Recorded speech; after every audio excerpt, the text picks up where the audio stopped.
si je me dis pendant 100 jours, lorsque je marcherai sur le pont qui mène à la ville, je me ramasserai une pierre et la lancerai dans la ruse, je le ferai. Si un certain jour je passe sans m'en souvenir, je ne me dirai pas, demain je lancerai 2 pierres et ce sera aussi bien. À la place, je reviens sur mes pas et je lancerai la pierre. Le 20e jour, je ne me dirai pas non plus, Arcade, ceci est inutile. À quoi cela te sert-il de lancer une pierre pour tous les jours? Lance-en une poignée et tu en auras fini avec cela. Non, je ne dirai pas cela et je ne le ferai pas plus. Quand je me pose un travail, je le fais. Donc, je prends soin de ne pas commencer des travaux difficiles ou impossibles parce que j'aime avoir du temps libre. Ça revient un dixième de 1000 francs là. Si à chaque fois que tu gagnes 1000 francs, tu mets 100 francs. C'est la petite pierre dont tu parles. Est-ce que vous comprenez? Maintenant, si un jour, il a oublié de mettre, il ne dira pas que demain, si je reviens, je vais mettre avec lui hier. Parce que quoi? Quand tu vas revenir demain là, tu vas voir ce que tu veux mettre là, c'est beaucoup. Ou bien, et tu auras la paresse de mettre. Alors, qu'il va revenir pour mettre la pierre. Et après un temps, il ne va pas se dire, bon, si je mets beaucoup aujourd'hui là, je vais durer avant de mettre, que de chaque fois venir mettre. Non. Comme ça ne marche pas. Qu'il continue toujours avec petites choses. Mon frère a mené un projet des femmes qu'ils appellent Onatar. Il y a ça ici, peut-être. Donc, ils m'ont traité avec beaucoup d'argent au marché. Et mon frère m'en a parlé de m'inscrire. Et j'ai hésité. Il a dit, mais même si c'est 1000 francs la coûte de mettre, je n'ai pas voulu. Il a insisté. Il a dit, moi, je n'ai pas le temps de 1000 francs. 1000 francs, là, ça me fait quoi? C'est comme ça, chaque vendredi, je lui remets les 1000 francs et c'est lui qui va verser. Chaque vendredi. Je pourrais mettre plus, mais quand je voyais que l'argent là-bas, ça pouvait être le rapporter d'intérêt, quoi. Mais malgré ça, là, ça ne pouvait pas là. Et je remets 1000 francs. À un moment donné, après 6 mois, on devait partager l'argent. À ma grande surprise, j'ai pris 68 000. J'ai pris 68 000. Alors, je peux me permettre de prendre ma vieille moto un dimanche pour aller faire quoi? Changer ma moto. Vendre ma moto et prendre encore une autre moto encore plus confortable.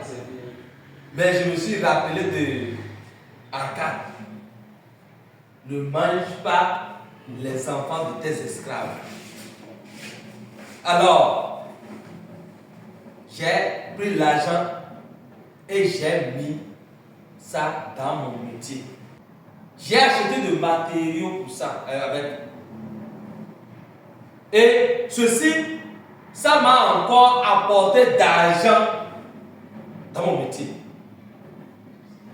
Vous voyez le pouvoir des petites pierres à chaque fois que tu la rivière là. Il y a d'autres partenaires qui m'en ont parlé aussi quand je lui racontais l'histoire de Tigo. Qu'est-ce qu'il a fait? Qu'il a fait une boîte. Et il s'est dit, chaque soir, si je reviens à la maison, toute la monnaie qui sera avec moi, je le mets dans la caisse. Toutes les pièces là, les petites pièces qu'il y a dans sa poche là, il met ça dans la caisse. Et après un temps qu'elle a ouvert, elle a trouvé 90 000. Les 100 francs, 200 là, il met ça dedans. À chaque soir, c'est pas tout. Les soirs avant de se coucher, il met ça dedans. Il a trouvé 90 000. On peut faire aussi autant. Et les 90 000 ne l'utilisent pas pour dépenser, mais pour se lancer dans quelque chose. Pour fructifier. Est-ce que vous comprenez? Donc, cette méthode-là, c'est très simple, mais ça peut te rendre riche. Je vous conseille d'appliquer les principes de la sagesse d'Al-Gamish. Et dites-vous, une partie de tout ce que je gagne me revient. Je dois la garder. Dites-le dès votre lever le matin, dites-le à midi, dites-le durant la soirée, dites-le chaque heure de la journée. Répétez-le jusqu'à ce que les mots se détachent comme des lettres de feu dans le ciel. Dites-vous toujours ça. À chaque fois que l'argent rentre dans votre main, une partie de tout ce que je gagne me revient. Et si ça vous rentre dans la tête comme ça, à chaque fois que vous allez gagner l'argent, prenez soin de mettre une partie quelque part. Et ainsi, vous verrez que votre caisse sera en train de s'alourdir. Et là, votre esclave, vous le prenez. Vous semez votre graine de richesse que vous allez arroser. Quand vous allez continuer d'arroser par quoi? Par une partie de tout ce que le gars me revient. Et là, vous aurez une armée d'esclaves qui vont travailler à votre part pour vous apporter de revenus. Imprimez-vous de cette idée. Remplissez-vous de cette pensée. Puis prenez seulement la portion qui semble sage. Que cela ne soit pas moins d'un dixième de votre revenu. Et mettez-le de côté. Réglez vos dépenses en conséquence. Mettez d'abord cette part de côté. Bientôt, vous connaîtrez l'agréable sensation de posséder un trésor auquel vous seul avez droit. À mesure qu'il s'accroît, il vous stimulera. Oui,